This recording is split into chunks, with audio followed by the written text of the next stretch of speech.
07 StarCitizens. Game setup and HoSaS setup for the VKB Gladiator EVO NXT Premium on the left hand side with an Omni. Let's get into it. Okay, here we go. So under game settings, I will just go through where you need to have some changes. I turn off the hints, the controls, subtitles I turn off, most of it is turned on. Do you want to have sprint, not toggling, crouch toggling, prone toggling, ADM sights, and I won't have toggled star map seam. I'll leave the way it is. It's anyway challenging and need to be reworked, but here's on G-Safe default, no. Disable when boost, yes. You want to have disabled on speed meter by default, no. Proximity FPS, yes. Brakes engages boost, yes, we want to have that. Coupled mode defaults on, yes. I turn that on in special occasions when I'm actually needed to do the fine flying. I'm not yet fully able to fly combat or anything that's with this. ESP zones, it's on 8 and 1.3. If you want to know more, I have a dedicated video about ESP and joystick sensitivity curves. Visibility, that's on mouse. As I'm playing with stick, that is not really important to me. ESP turned off by default. I turn it on when I really need it. That's what I am doing. Guns fallback convergence, I have it somewhere around 100 meters. This means that's the place where your guns meet. That's a good thing to have it close, so you can for example, clear out derelict outposts from your ship. The default for all my ship's weapons always fixed, because I don't want to have all these little circles on my screen in case I have every now and then gimbaled weapon on it. Usually I don't have gimbaled weapon, but for example when I rent a ship I can't change it. Then I just want to have this these circles around me. Okay. Where is default lag type? I have lag, pip type, sorry. I have lag. Some people prefer lead. That's preference in the end. As well, I speak to that in another video why I have actually lag. Only one pip per weapon type, so you don't have too many pips ahead of you. Showing heading. Okay, turn off the zooms.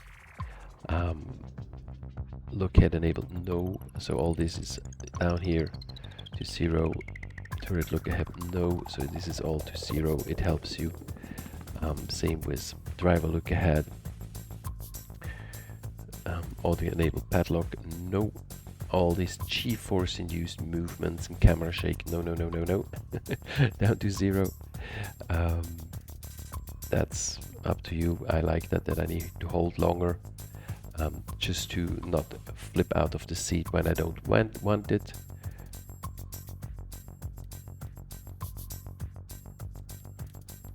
It's interesting why that has been turned off. So that's I want to read the names, not just the chassis numbers. Social friend requests, notifications and stuff. I would party invite. I have only friends only. Everything else can be challenging every now and then, because some people just like to spam that for no reason. And we go on graphics. So gamma down on 20, brightness and contrast is on 75. This is for SDR, well, native resolution for things. Of course I have HDR, so I'm gonna use it. I pull it down a lot so it don't get milky and foggy again, because that's technically what we're doing here with SDR. With those settings, we take the fogginess away and we bring much more in it. Very high, as much, push it up as much as you can. Field of view, I keep it. Motion blur off, VSync off. Well, I don't need VSync. VSync you only need when you need to reduce the frame rate due to your power of the computer. Sharpening aberration down, filter grain known, and this QR code, I don't need that. Audio settings as you likes. Then we come to controls. Mouse sensitivity I've had F down to 9, ADS 100, and pretty much that's it. Inversion settings when it comes to game to flight, pretty much standard because I do everything over my software. Keybinds, now it's going to get interesting. I'm not going over mouse and keyboard. I'm just going over the HoSaS setup. Okay, that's going to be a lot now. And even if it is a lot, I'm not going to go over each and every button because you have it on the layout that I'm providing you for download if you want to at my webpage.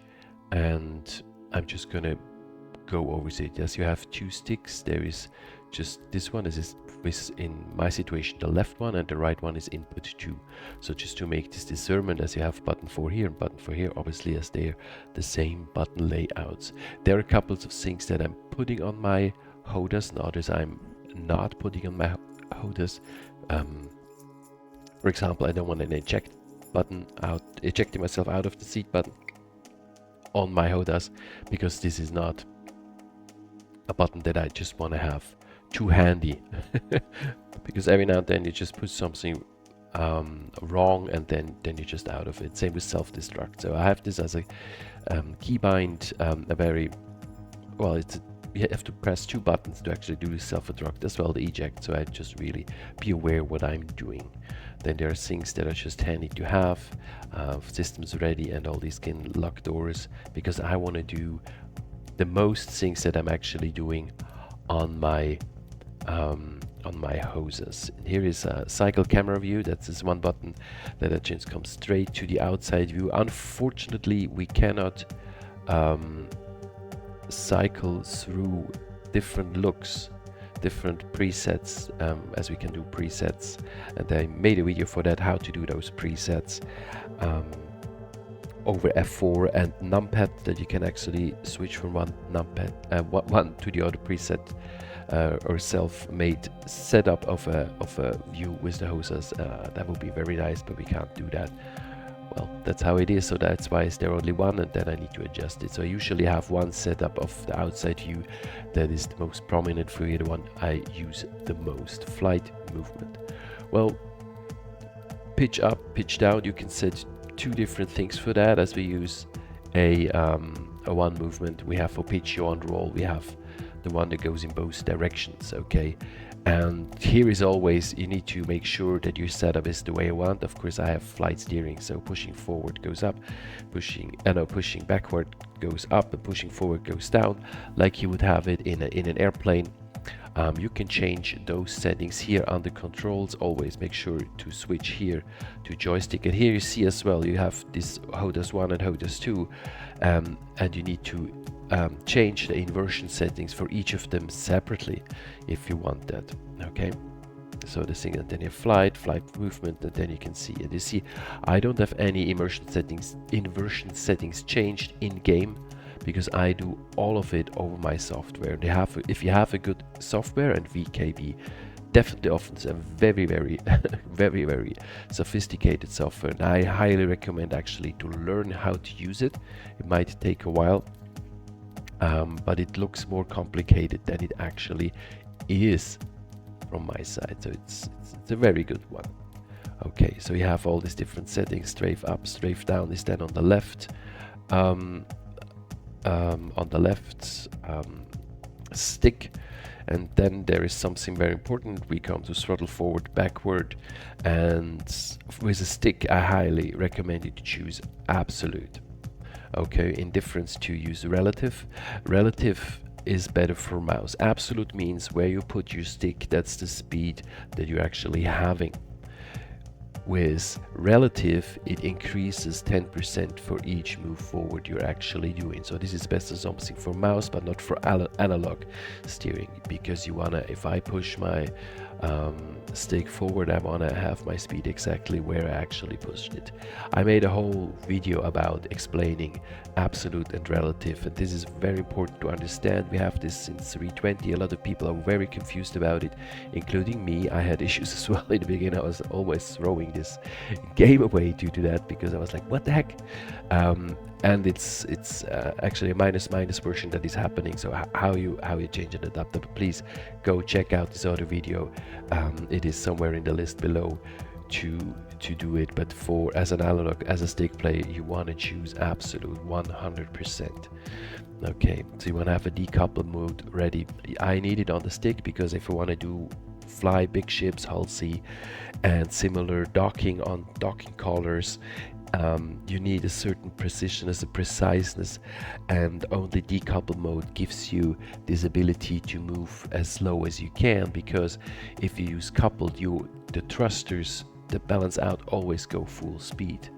So no matter how sensitive you put in your curves of your joystick, with the coupled mode, it always pushes you full on in one direction. So it's always full power. Even if you do a little step, it goes with the maximum possible velocity into that direction. Of course, you could trim that with the speed limiter and as well with the acceleration limiter. These are two separate buttons you could add, and I every now and then use the speed limiter, but I start to use it less and less because I just switch to decoupled mode. So I save 4 other buttons that I need to learn and to use. So that's why I'm not at all using the acceleration limiter, and the speed limiter is most of the time off. I still have it from my old HoSaS setup, where it definitely was needed because it was X52, which is an okay stick, but it does not what the VKB does. And of course, I mean, it's half the price. It's less than half the price.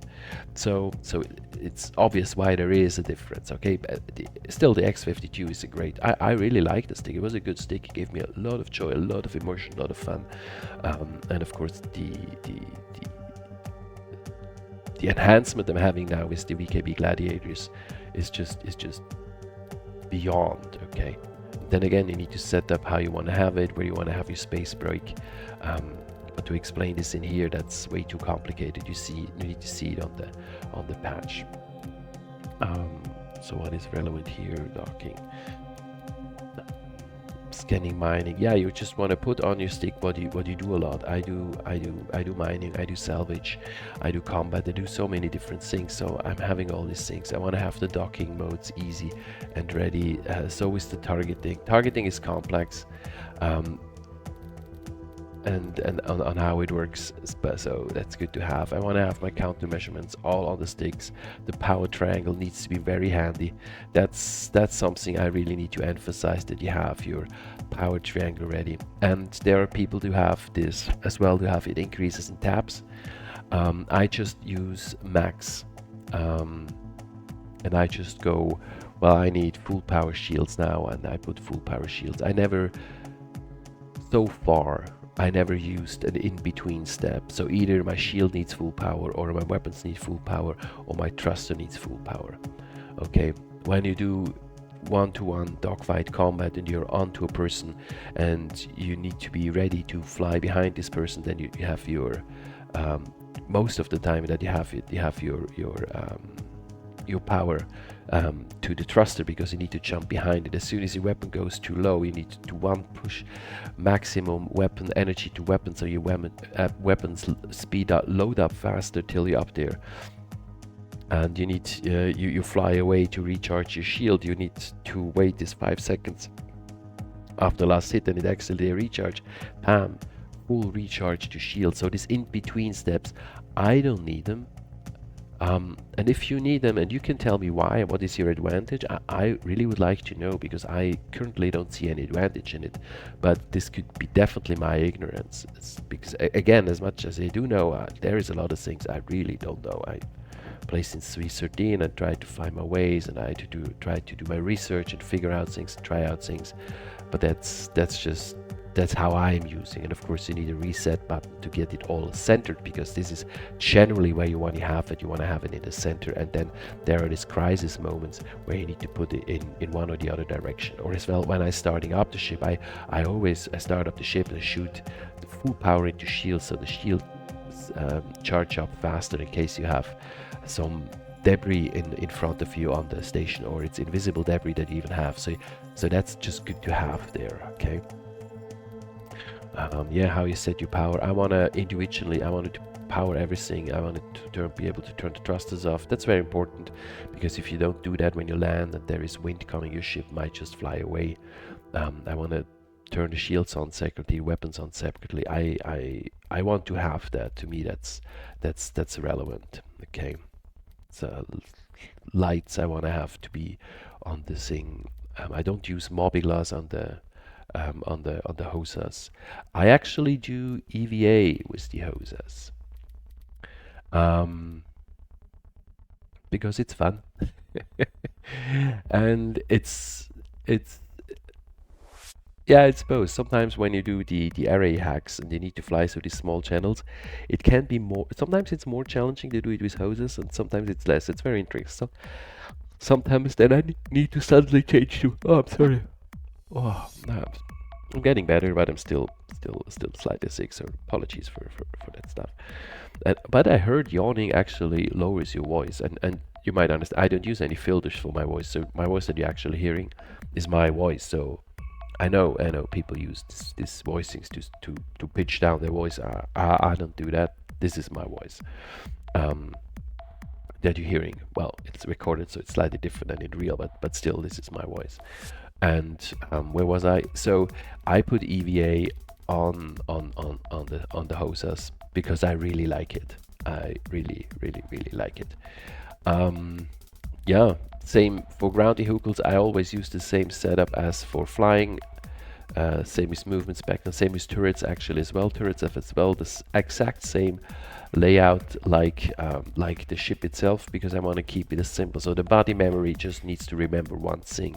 So you don't want to mess yourself up and keep on having different things. I try to make it as consistent as you can. I mean, I even have it over different games. Even if I used to play Elite Dangerous, and my original setup still comes from there. So there are certain things that haven't changed on the buttons throughout all this time that I'm playing. Even here, brought it over here to StarCitizen, especially for those time when I actually was playing both the games.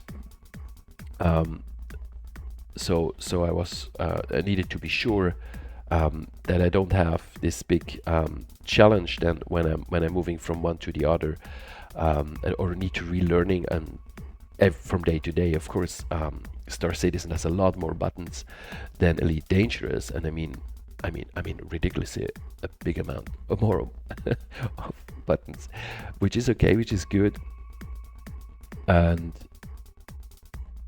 this makes it as well relevant to add these additional things and keep it as similar as possible. What I have as well, I have some comms on the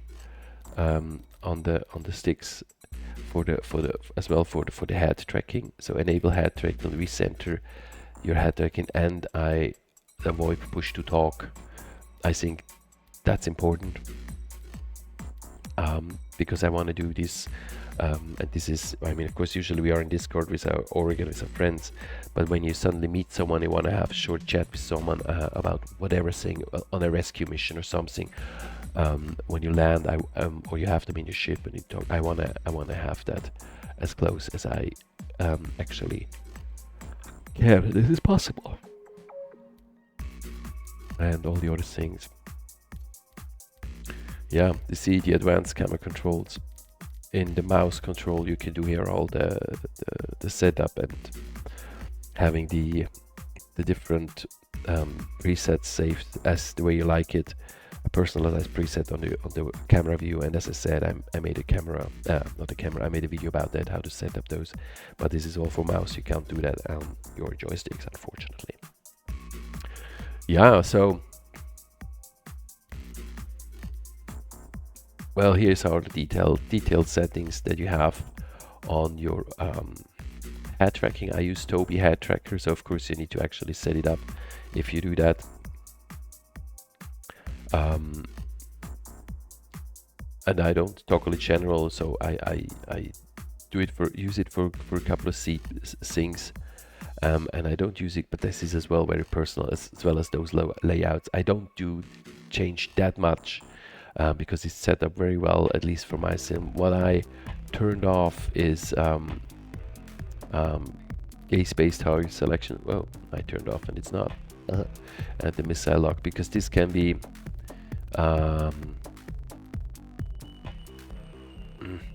sometimes that's not really working, or let's say because now it's working so well. It's differently. It works so well that when I pin a target with my eyes, and then I'm thinking, well, is this the first or this is the second? My eyes already look somewhere else, and then it starts to jump between two possible targets, and that makes it more difficult than actually helpful for me. Okay, so this is, as I said, this is always very personal. And last but not least, and very important, remember to save your control settings. Okay, save control settings, and as you press, you give it a name. Yeah, I already have my settings, I don't need to overdo it, and then you keep this safe, and you remember to actually have that safe. And I show you as well where this one's actually stored, because that's pretty relevant. So when you open up your Explorer and you go onto your PC, boot program files, not program files 86, it's program files, then you find your Robert Space Industries folder, and in there is StarCitizen, and well, usually you start in live, and this folder starts to exist as soon as you created your character, and then you find here controls, mappings, and then you see the layout. And so I recommend really to copy that and store this somewhere safe and relevant. If you start playing in the PTU, and as soon as you created your character, you want to put it as well into here, and you want to paste it so it's already there, as you see, so yet you actually have your same settings just pulled over in the easiest way, and you don't need to create this big thing of making it again. So I highly recommend doing that, because otherwise you use more time in your life to actually setting up these settings instead of playing. So you want to have this file somewhere safe. I continuously update it because I change it as well a lot. So it's once like this, and then it's like that. So this is going to change every now and then. And again, in the link below, you'll find the link to this file, to this page. So I set it up. So you have an overview on how I set up HoSaS, and it's a big file that you can download. It's big. It's 4 megabytes with a big high resolution scale, so you can look it out. You put it down on your desktop so you can fiddle around and see how it is for you, because in the end I assume that most layouts are very similar, but almost none will be the same, because in the end it is about preference and what you like and what works best for you, and this is something to consider. It's something that is relevant, so you might as well want to check out other people's setup and have a look what they're actually doing and how they are doing it, and then you put things together. My setup has grown over time. I started flying a HoSaS with Elite Dangerous, And then I came over here to StarCitizen, still with HoSaS. Now I'm moving over to HoSaS. So this is an evolving process, and onto some layers, some buttons are still remain the same all over that times. My gear is always where it was, because it's good to have put the landing gear on that button. I like it, but again, that's preference. So I hope this video was helpful. If yes, please like and subscribe, and share it if you want to. 07 Citizens.